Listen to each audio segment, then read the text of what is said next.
You think you know your cat, right? Well, today we're going to go way beyond the usual purrs and meows. We're diving deep into the secret emotional world of our feline friends. And trust me, it's a world that reveals feelings most owners completely miss. So let me ask you, straight up, do you really know what's going on behind those mysterious eyes? Because we're about to challenge some of the most common assumptions and take a look at the subtle language that tells the real story. You see, what we notice on the surface is often just the beginning. I mean, a purr is obvious, right? But the real connection, that deep, incredible trust, that's often communicated in absolute silence, like in a slow, deliberate blink. And that's just one example. Okay, so let's start with the quietest emotions, the ones that kind of form the baseline of your cat's daily life. This is all about comfort and caution, and it's all expressed without a single sound. We're all so familiar with the purr being the ultimate sign of a happy cat. But here's the thing, not every happy cat purrs. Some of the deepest, most profound contentment is actually expressed in complete and total silence. These signs, they paint a picture of pure trust. A cat showing these behaviors is basically saying, I feel so safe with you, I don't even need to make a sound. You know, those slow blinks are often called cat kisses. The half-closed eyes show deep relaxation, and that gentle paw kneading is a total throwback to kittenhood comfort. It really is a quiet gift of trust. Now, on the other end of that quiet spectrum is this, mild anxiety. Now, this isn't about trauma or deep fear. It's about a cat's incredible sensitivity. Because you have to remember, they evolved as both predators and prey, so they are hardwired to notice every tiny little shift in their surroundings. Something as simple as moving a sofa can trigger these signs. I have a friend whose cat, Luna, spent a whole afternoon cautiously circling a newly positioned couch. Her pupils were just slightly wider, her whiskers pointed forward. She was just processing the change, recognizing this isn't bad behavior, but a really delicate emotional adjustment is so important. All right, let's build on that. Now we're going to decode two very common behaviors that owners get wrong all the time, starting with that classic image of the sleepy cat. We see our cats sleeping, 12 to 16 hours a day, and we think, wow, what a lazy life.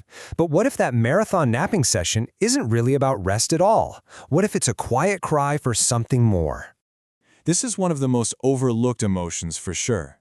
Feline boredom isn't just a lack of things to do. It's the quiet frustration of a tiny predator with absolutely nothing to hunt. So a bored cat might sleep more, or even eat more, and we might just mistake it for simple contentment. A happy cat balances sleep with bursts of activity. Grooming, watching birds, a quick case of the zoomies.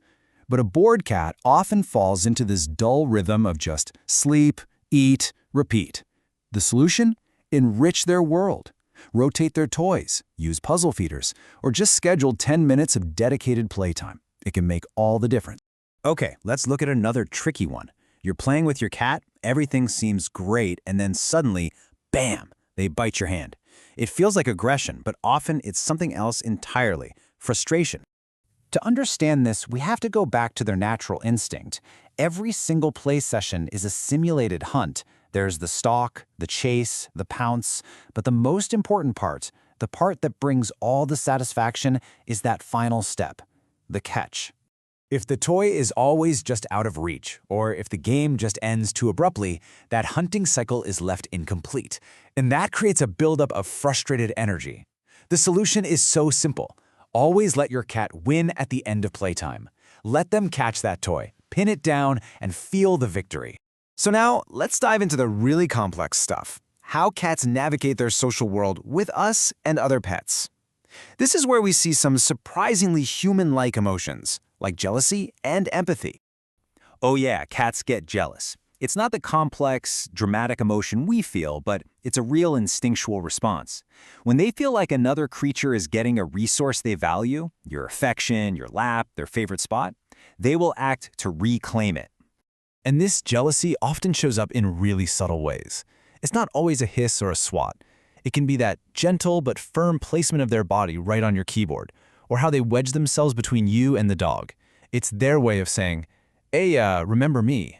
I'm the important one here.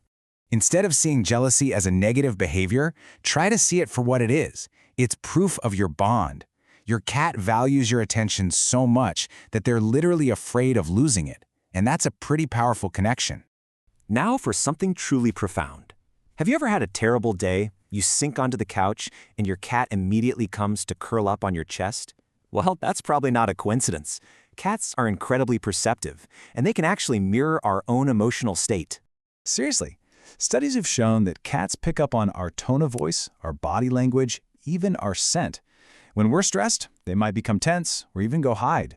When we're sad, they often offer that quiet companionship. Our emotional state literally becomes their environment, and they adapt to it. It's like their own special form of empathy. All right, finally, let's explore what might be the most mysterious and surprising emotion of all. It's one that reveals a cat's deep and often hidden connection to the past. For a long time, it was just assumed that cats lived entirely in the present moment. But we now know they possess something called episodic memory. This means they don't just learn routines, they can recall specific past events and, crucially, the feelings that were associated with them. This is what we might call nostalgia. I mean, consider the story of a cat named Oliver. After his family moved, he ignored all the new furniture, but every single night he sought out the old armchair from his previous house. That chair wasn't just furniture to him, it was a sensory bridge to the memories and comfort of his past home. He was revisiting a feeling. So, the next time you see your cat just staring off into space or curled up in an old blanket, don't just see a resting pet. Pause for a second and wonder, what past moment are they connected to? What quiet memory are they revisiting right now? Once you start asking that question, I promise you'll never see them the same way again. Before you go, remember this. Your cat is doing something right now that most owners completely miss. At Feline Frontier, we don't just share cute cat facts, we uncover the hidden meanings, the quiet signals, and the strange behaviors your cat uses every single day to communicate with you. From the sounds that instantly calm a stressed cat, to the tiny habits that prove they trust you, to the mistakes that silently hurt them more than you realize. Everything here is designed to help you understand your cat on a deeper level. So if you've ever looked at your cat and thought, "What are you really trying to tell me?" You're in the right place. Make sure you subscribe to Feline Frontier, because the next video might explain something your cat has been waiting years for you to understand. See you in the next frontier of feline truth.